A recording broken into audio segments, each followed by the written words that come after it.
Ayun guys, yun na nga ang nangyayari. Ang sakit ng ulo ko, ang aga ko nagising guys since kagabi. Kasi ang lakas ng kulog, kidlat, ay kulog at saka ulan. Ayan, nag-start ng mga alas dos. Totoong kulog hindi yung kulog na na fireworks dito, hindi. So, ayan, sakit ng ulo ko kaya nagluto po ako ng breakfast, brunch na at lunch.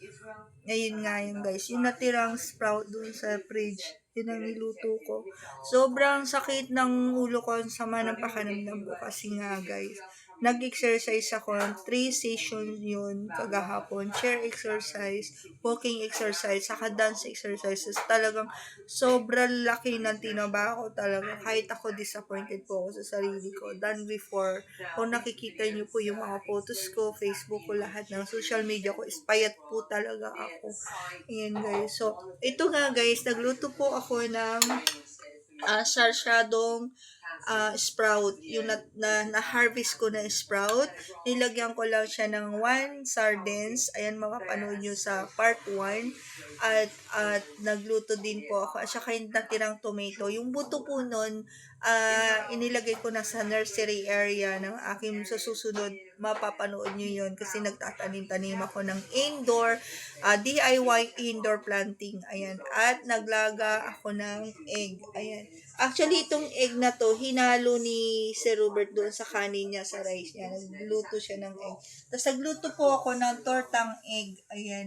Yung egg na yan, yung laman no, nilagyan ko po siya ng konting 1 piece of egg, konting flour, at konting seasonings, at yun na yung nangyari.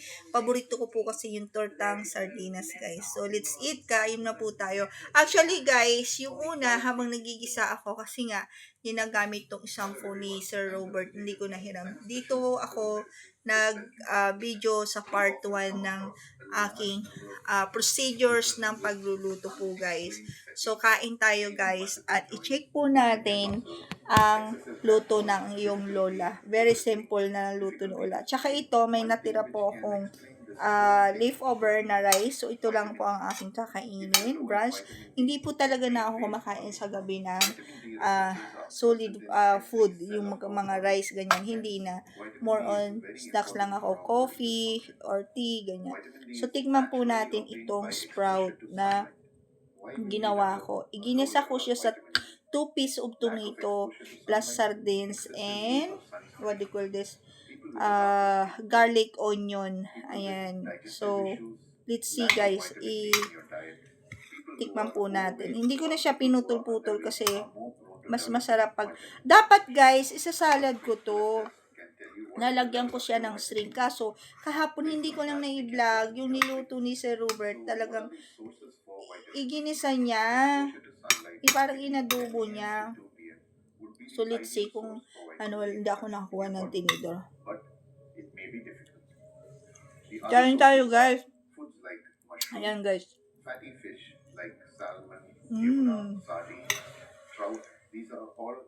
Ang sarap.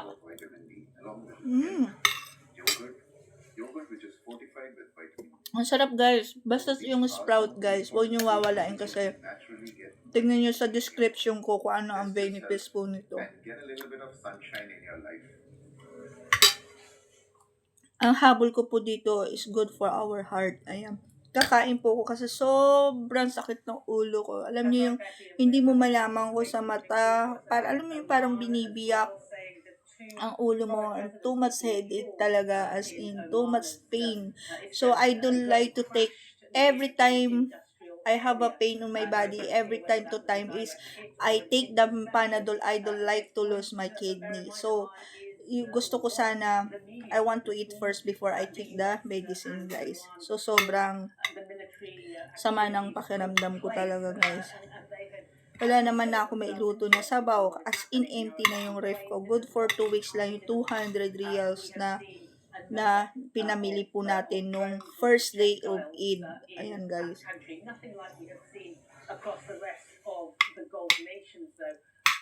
Yung iba nito, tinawag namin sa miswa. And then, ang sarap talaga. So, very simple. Ang pagbabudget lang natin, guys, is Tikman natin tong tortang sardinas, guys. Ayan. Hindi ko alam kung anong ginagawa ni Sir Robert sa kitchen, pero alam ko nagpe-prepare yun ng garlic, ng onion, inom muna yun bago uminom na kumain. Alam nyo guys, satisfied na ako sa egg and sardines pag nagtitipid po talaga ako. Halimbawa, ito, ano lang to commercial lang to Halimbawa, gusto kong bumili ng car o bumili ng condo. Pag sardinas muna ako, mag-itlog muna ako, daslan muna ako. Para makaipon ako, pambili ko ng mga gusto kong goal. Pag ganun katipid ang mga, I think na nakuha ko na rin ito sa mga ka-business partner ko before as a very being quiet and silent millionaire ba, as tinatawag nila. Yung nakatsinelas ka lang para ka magbabasura, pero hindi nila alam, milyonaryo na yun, dinidiscriminate na ng ibang tao. Alam mo yung gano'n yung, kunwari magpapaawa ka, wala kang pera, susubukan mo ng tao kung tutulungan ka. Ang mga gano'n.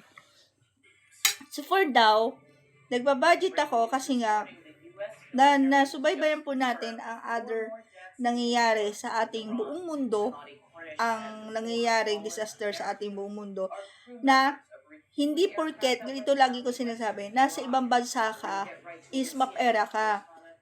The same thing lang yan kahit na nasa Pilipinas ka, kung marunong kang mag-budget, magiging successful ang buhay mo. Lalong-lalo na, unang-una, maging masipag ka, marunong kang matuto, disiplinahin sarili mo. Pag nadisiplina mo ang sarili mo, kasi yung iba kasi, pag may pera, ala, sige, bulaksak, hindi nila iniisip yung bukas. Yan. At correction hindi ang mga Ilocano hindi kuripot, marunong lang magdala ng pera, matipid, hindi yung matipid na kuripot. Kasi iniisip nila lagi yung kinabukasan, yung mangyayari, yung gagawin nila sa susunod na boss, paano na pag wala na. Anong dudukutin natin?